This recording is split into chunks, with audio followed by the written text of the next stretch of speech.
But what if it's the wrong choice? What if the best of intentions has very strange consequences? Welcome to Watch Mojo, and today we're counting down our picks for the top 10 things you missed in What If, Episode 4. I suggest you join me before you do something reckless. I will be whole again. No, your marbles are long gone. 2 timelines? I doubt that's the simplest or smartest thing to do. Exceedingly dangerous, actually. For this list, we're looking at the Easter eggs, comic book references, and MCU callbacks you might have missed in the imaginative animated series. Since we'll be talking about everything we watched this week, a spoiler warning is in effect. What was your favorite moment in this week's What If? And did you catch that the Ancient One was in the iconic Apple scene in the show, but Mordo was standing there in the movie? Let us know what else you picked up on in the comments below. Number 10. 2 marvelous voice actors make a subtle return to the universe. Just think of me as an echo. Well, I was going to say that this must be the end of the world. That too. You always were a perceptive one. We were already impressed that virtually all the main characters, from Doctor Strange to the Ancient One, were voiced by the same actors who played them in the MCU. But there are a couple more performers who played Marvel roles that you may not have noticed. During Doctor Strange's tragic time travel montage, a news anchor reports that Christine had another tragic accident. Reports numerous casualties, including the death of one Dr. Christine Palmer. Leslie Bibb lent her voice to that reporter over a decade after she played a similar role in the first Iron Man. She joined this cast alongside Ike Amadi. Before voicing Obeng, he played the role of Aaron Davis in the Spider-Man Miles Morales game. Look at you. If your dad could see you now, He'd probably freak out. he'd definitely freak out.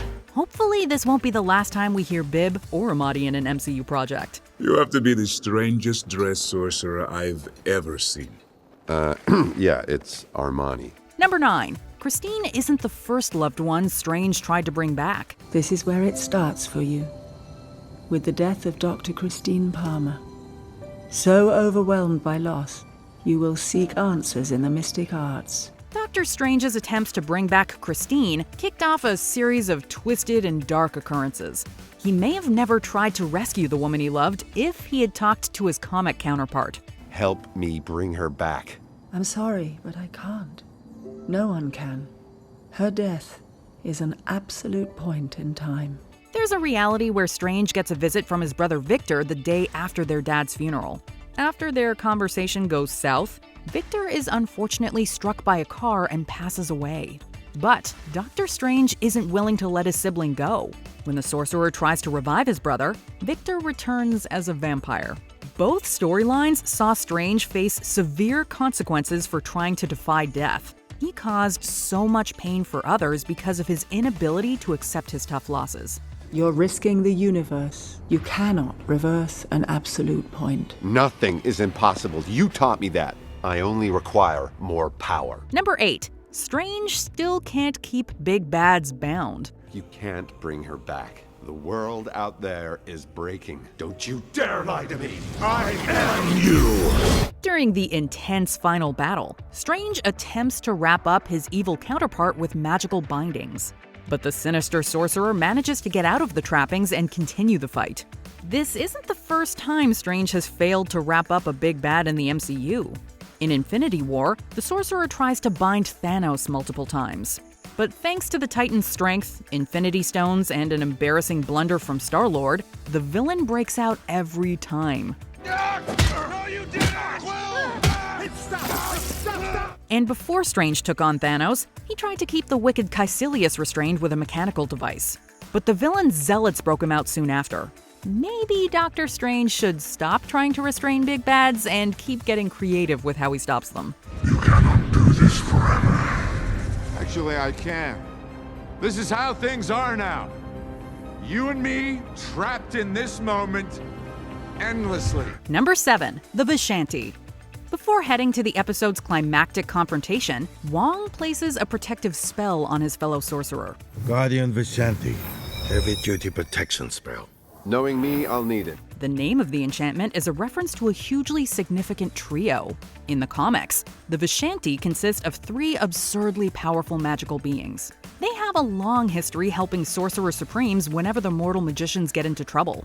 The Vishanti have been known to directly interact with Strange, and even recruited him for a significant war. Although we haven't seen them in an MCU movie, the fact that upcoming films like The Eternals will include huge and powerful deities could open up the door for a live-action take on the Vishanti. We were instructed not to interfere in any human conflicts unless deviants are involved.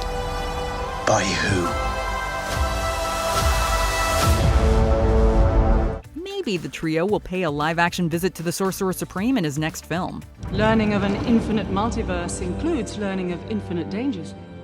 And if I told you everything else that you don't already know, you'd run from here in terror. Number 6. Strange takes a page out of Mordo's playbook. Aha! Gain the power through the absorption.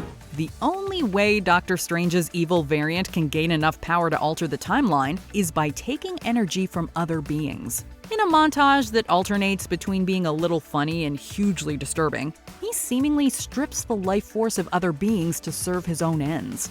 These dark actions mirror the twisted path Mordo started to walk down in the MCU.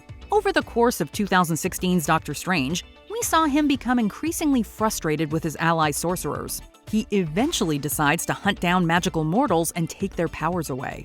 While Mordo and the evil Strange would disagree about a lot, they use similar methods to achieve their sinister goals. Our powers are diluted, split between us. But once we become whole again, we can save her. Number 5. Cagliostro's books continue to cause trouble. Excuse me. Hello, excuse me. I'm looking for the Lost Library of Cagliostro. Normally, we'd applaud a person for really getting into reading books. But if the reader is in a library named after Cagliostro, we'd be very worried. The words in those texts gave Doctor Strange the knowledge he needed to complete his transformation to the dark side. One of these books also gave us another Marvel villain. During Doctor Strange's first movie, it's revealed that Caecilius read from one of Cagliostro's books early on in the narrative. This one's got pages missing. That's the Book of Cagliostro, a study of time. One of the rituals was stolen by a former master. The zealot, Caecilius. The villain went on to take many lives and nearly brought Dormammu into the main universe. Caecilius nearly destroyed the world after we saw him grab a page from one of Cagliostro's books. So, is it that surprising that Strange wrecked reality after reading a library full of them? This wasn't supposed to happen! Stephen. No. Stephen! What is going on? Number 4. There's a weirder evil version of Doctor Strange. Look at this. This is arrogance. This is our need to fix everything. It's what drove us to study the mystic arts in the first place. And look where we are. Deranged. There's a point in the episode where all the magic powers and corrupt acts turn the dapper sorcerer we once knew into a truly warped being. But the resulting creature is downright normal compared to another evil Strange. In the comics, the heroic Sorcerer Supreme finds himself at the mercy of a sinister version of himself who wears a disguise and calls himself Necromancer. This villain hails from a place called Counter-Earth. After Mordo takes the Ancient One's life on this world, Necromancer strikes Mordo down permanently and decides to rule his planet. His appearance and origins made him one of the weirdest takes on the sorcerer of all time. We think we'll prefer the corrupted Strange from this episode over Necromancer any day. I can fix this. Christine! No! Number 3. The Watcher has talked to Strange before. He's on the wrong path. I could warn him, intervene. But the fate of his universe is not worth risking the safety of all others. Besides, I doubt he'd listen. From the start of the series, the Watcher has served as a constant narrator that has only observed the unfolding events. That's why it was shocking to see him talking about reality directly with Strange. You can stop this! Please, fix this! The same way you fixed Christine. I was wrong, You were warned. Their surprising conversation is just the most recent time a Watcher stepped off the sidelines to talk to the Sorcerer. In a comic universe where superheroes started popping up in the 1600s, the Watcher Uatu decided to clue Strange in on a problem that could have destroyed multiple universes. The two also had a conversation about what the Sorcerer was planning to do during the Civil War event.